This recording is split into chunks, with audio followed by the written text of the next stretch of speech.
I go by the name Cole and had been married for 6 years. I've always had a knack for tinkering and creating things, and it turned out that many people were interested in what I came up with. I even had a few patents under my belt for some nifty gadgets. When I sold those patents, I decided to play it safe and stashed the payment in a trust fund until I could figure out my next move.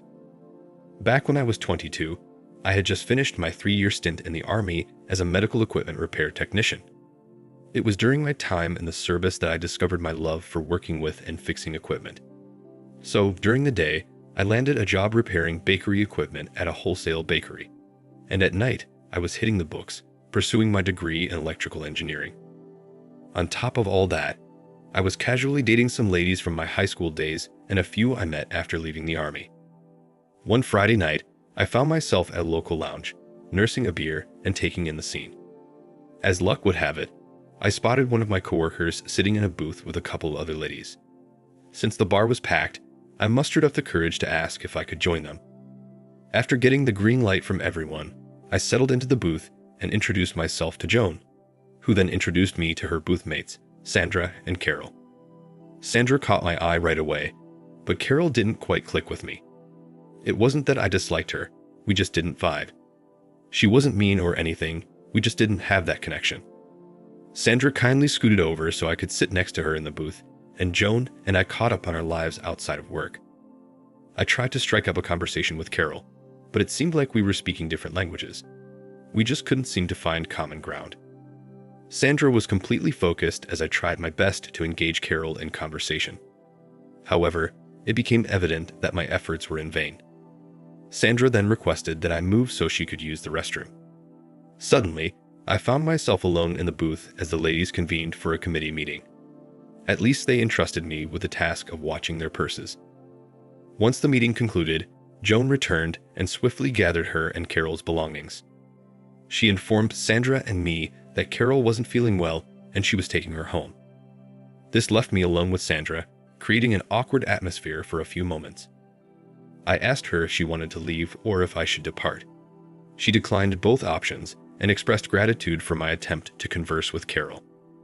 It turned out that Carol had discovered her fiancé cheating with an ex-girlfriend, which had temporarily soured her opinion of all men. From that point on, Sandra and I conversed as if we were the only ones in the entire place. After a couple of hours filled with beer and pizza, I managed to convince her to share her phone number with me, promising to call her. As we prepared to leave, I offered her a ride, but she declined since she had her own car parked there. She hadn't arrived with Joan. The following day, I called her and we arranged a date for the upcoming weekend. We attended a play at a local theater, which happened to be Sandra's first experience of watching a live performance. She instantly became a fan. After the play, we enjoyed a late dinner together, which was delightful and led to more dates.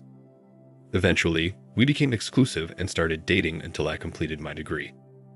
I secured a job as an assistant engineer at a nearby electrical contracting company and asked Sandra to marry me. She happily accepted. 18 months later, we tied the knot. Carol served as the maid of honor, while Joan was a bridesmaid. It was a beautiful wedding, and the reception was filled with joy and laughter. I've mentioned this before, but I've always been a tinkerer since my high school days. I even had a few bakery and commercial restaurant equipment patents that were well received by the industry. To handle all of this, I started my own company while working as a construction electrical engineer.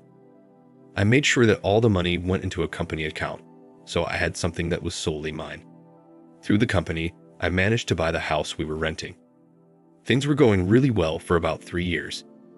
I got promoted to lead engineer on a major construction project, and Sandra found a new job in the neighborhood. She believed that since we were financially stable, it was the perfect time to start a family.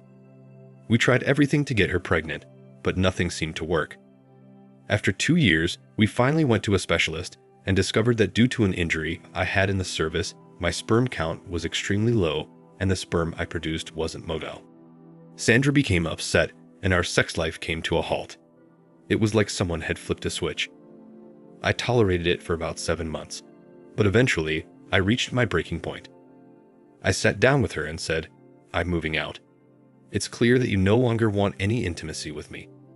It's not my fault that I'm infertile. If having kids is more important to you than our life together, maybe we should consider getting a divorce." She started crying, saying she didn't want a divorce and she didn't want me to leave, that she's just so disappointed that we won't have kids, and that she forgot how much I meant to her, and she'll try to be better. I replied, "That won't solve our problems. Your attempts to be better are just as much of an issue as what we're going through now. I don't want you to try. I want you to genuinely want to improve. I won't be far away, and if you ever need anything, you can always call me. I suggest we seek marriage counseling. If you're not open to that, then you should consider getting counseling for yourself. I love you with all my heart, and I'm not leaving just because we haven't been intimate. But I can't bear to be near you when your pain is causing me so much anguish." I finally finished speaking. She remained silent for a moment before asking, "Where will you go? What will you do? When will you come back? How will you know if I get better? Please don't leave." I said, "To answer your questions, I'll still be here in the city. I'll continue working, and I won't abandon you because I love you. However, I need to take some time away. Your pain is hurting me so deeply that I'm afraid it might turn into anger. My mother has offered me a place to stay in the apartment above her garage, and your parents have offered me an apartment in their building. I won't be far away. Please, seek help. I can't bear the pain you're causing me. I'll come back when I can see that you love me enough to not flinch when I touch you." She lowered her head, sobbed, and then suddenly snapped at me, "Fine, you jerk. Leave when things get tough. Just go. I'll consult a lawyer before I see a damn therapist. Just go." These words came from a woman who wouldn't even say a curse word. I was taken back. I stood up, walked to the bedroom, and began packing my belongings. Tears streamed down her face as I packed. I packed up my car and hooked up the small trailer we used for camping. It wasn't even close to being full, but I was hoping I wouldn't be gone for too long. I drove for about 20 minutes until I reached my mom's house and started unpacking. After a couple of hours, my mom came up to me and said that Sandra was on the phone. I told her to please take a message or ask her to call my cell phone, that after that last argument, I don't think I'm ready for more right now. I said, "Mom, I'm sorry you're caught in the middle of this. I love Sandra so much, but it's become so difficult just to get a simple kiss from her. I don't know if you want to hear this, but we haven't been intimate since we found out I'm unable to have children. Sandra wants a family, and I even offered to get a divorce if it would make her happy. I'm at a loss for what to do. I'm hoping that moving out will shock her enough to realize the pain she's causing. If not, I might be staying here for a while." I said goodnight to my mom and went to bed. The next day at work, 2 policemen showed up at the construction site and asked to speak with me. They said they were following up on the burglary at my house the previous night. I was shocked. They explained that someone had tried to break into my house through the basement window around 3 a.m. My wife had called the police, and when they arrived, the intruder fled. They asked me why someone would target my house for burglary. I told them about the various gadgets I had and some that I was currently working on. I informed them that I had temporarily moved out and that I would go back home that night to assess the situation. They then revealed the shocking news: "Sir, we had to admit your wife to the hospital. It seems like she had a psychotic episode. She's not in any danger, but the patrolman who responded to the call mentioned that she was hysterical. She's currently at the psych ward in the hospital. She asked the man she was with to leave the house. I'll go see her right away. Don't worry about my belongings. They're not worth a single hair on her head," I assured them. "Please convey my gratitude to all the officers involved. I'll do whatever I can to resolve these issues." It wasn't until the next day that I realized there was a man with her during the incident. When I arrived at the hospital, I was informed that I was on the excluded visitors list and wouldn't be allowed to see Sandra. I inquired about who made the list, and they told me that Sandra and the doctors had contributed to it. To my dismay, my wife had put me on the excluded list. I was furious. At that moment, I decided that enough was enough. I returned to the apartment and sulked for a while before deciding to take action. Firstly, I called the hospital and requested to speak with the doctor.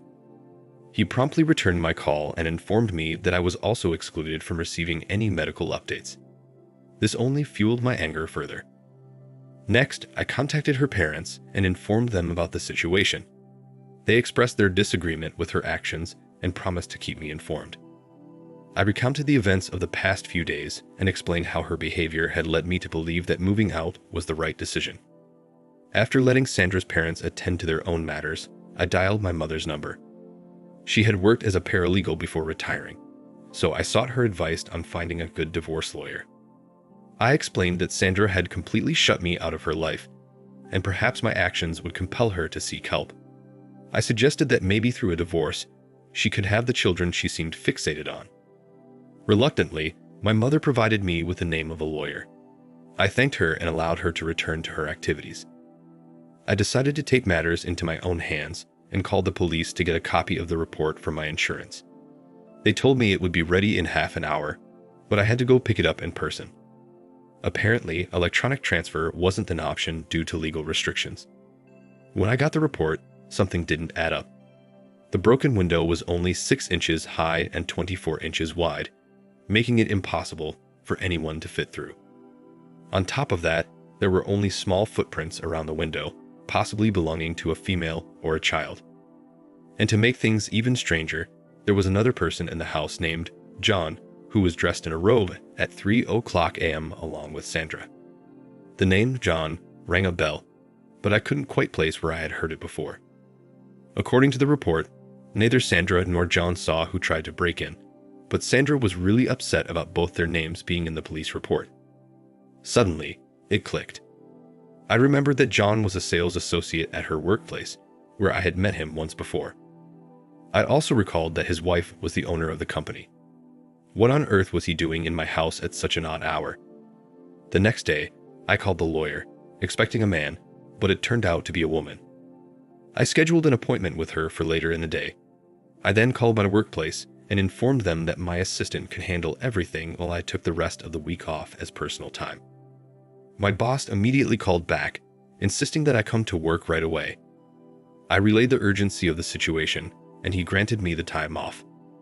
When I arrived at the lawyer's office, I requested a divorce filing and a lawsuit against the office where Sandra and John worked. I also asked for a potential eviction notice since the house belonged to my company and Sandra had no ownership in it. We were merely renting it from the company I had established to promote my patents and gadgets. I explained that I had a police report proving that Sandra had a man at the house at 3:00 a.m. Additionally, I mentioned that I had temporarily left due to some issues between us, and coincidentally, the man was there on the same night I left. She informed me that Sandra was currently under a mandatory 14-day hospitalization, which my insurance was covering. She said she would lift the medical information blackout only if I authorized payment. She then suggested that I immediately move back into the house. She also advised me to contact the bank to set withdrawal limits on all joint accounts and cancel any joint ATM cards. After taking care of all the banking matters, I returned to the house and discovered John attempting to enter. I parked my car in the driveway, blocking his way, and he started approaching me. In response, I quickly dialed the non-emergency police line on my cell phone and requested to speak with an officer. As John came closer and motioned for me to roll down the window, I shook my head no and instead showed him my ID from my wallet. Seeing this, he immediately ran off down the road. I chuckled and asked the officer if they had any information about the damage caused by the break-in at my house. They informed me that the only damage was a broken window caused by a drunken neighbor who mistakenly wandered into the driveway. She struck the window when her key didn't fit the door, and then she fled. So, the next day, she called the police station and promised to pay for the damages. I entered the house and went into what used to be our bedroom, only to find a man's clothes in the dresser drawers that I had previously emptied. I rummaged through every closet and drawer, collecting the clothes that didn't belong to me. With a stash in hand, I headed out to the garage where we had our secret, totally illegal incinerator. Hoping for John's return, I left the garage door wide open. And just like that, as I was tossing the last load into the fiery pit, he appeared. A smile crept across my face as he approached the door. I called out to him, curious about his intentions. Upon witnessing my actions, he simply shook his head and entered the garage. "I suppose I deserve this," he admitted. "I thought Sandra was divorced. She's been claiming that you left her for another woman 6 months ago." I responded, "So you thought you could move in?" "Well, let me set things straight. I'm the one renting this house, and Sandra hasn't contributed a single penny towards the rent. She has no claim over it. I moved out 3 days ago due to a temporary fallout with my wife. And trust me, your wife's company will be hearing from my attorney soon." His face turned pale, and I couldn't help but laugh. "By the way," I added, "when you visit Sandra, kindly inform her that all her belongings will be relocated to her parents' house once she's released. Oh, and tell her I finally understand the reason for the freeze." "One last thing," I screamed, unable to contain my anger. "How long have you been sleeping with my wife?" He remained silent, swiftly getting into his car as I opened the gate for him. Once he drove off, I returned to the house and called a locksmith. To wrap up the afternoon, I made copies of the police report. I made a copy for my insurance company just in case. Another copy was made for Sandra's parents in case they tried to blame me for everything. Then, I placed a copy in our basement safe. As for the original, I planned on keeping it in my personal safe deposit box at the bank. Inside that box, I had all the patent papers and a bank book where I stored the money I earned from patent licensing agreements. The money from my job and about 10% of the patent money were in our joint accounts, which is all the money Sandra knows about. It's not a lot, but it should be enough for her if we ever split up. I kept the hidden money because I wanted something that was solely mine. Sandra found out about the house, so she wouldn't be able to claim it in a divorce. It wasn't a deal breaker though. The next morning, I spent my time packing up all of her clothes, makeup, toiletries, and any pictures that didn't include me. We had some boxes stored away that we broke down and used for this purpose. In the early afternoon, the locksmith arrived and changed the locks. Afterwards, I took all the boxes to her parents' apartment building and gave them a copy of the police report. They weren't thrilled, but they accepted the items. I left without any further discussion. My lawyer got back to me and informed me that the threat of non-payment was enough to obtain all of the medical information. It turns out Sandra was about 6 weeks pregnant and panicked when she realized the police would find out about John being at the house during that time. She even screamed at the officers who came to investigate the break-in. Eventually, she started screaming and crying uncontrollably. The officers had to restrain her, and she was committed to a 14-day psychiatric evaluation. Sadly, she lost the baby, which pushed her even further. The doctors wanted to keep her for 90 days as she was almost suicidal. They also noticed that her hormone levels were elevated, as if she had been taking fertility drugs. However, they couldn't find any prescriptions from the doctors she claimed were treating her. The pregnancy bombshell was the last straw for me. I made it clear to my lawyer that once Sandra was discharged from the hospital, I wanted her served with the divorce papers. I explained to my lawyer that I have fertility issues and the few sperms I have are damaged. I also advised her to immediately take legal action against the company due to their strict anti-fraternization policy. I told her to make it a painful process for them, but not to go overboard. As part of the settlement, both of them were to be terminated without any recommendation or severance package. The lawsuit against the company was promptly filed, and John's wife informed my lawyer through her lawyer that they were ready to fight. My lawyer informed the opposing attorney that they had evidence of unprofessional behavior from both parties.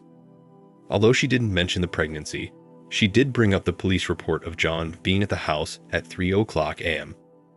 The attorney representing the company was caught off guard by this information, as his client had failed to mention it. My lawyer speculated that she might not have been aware of it.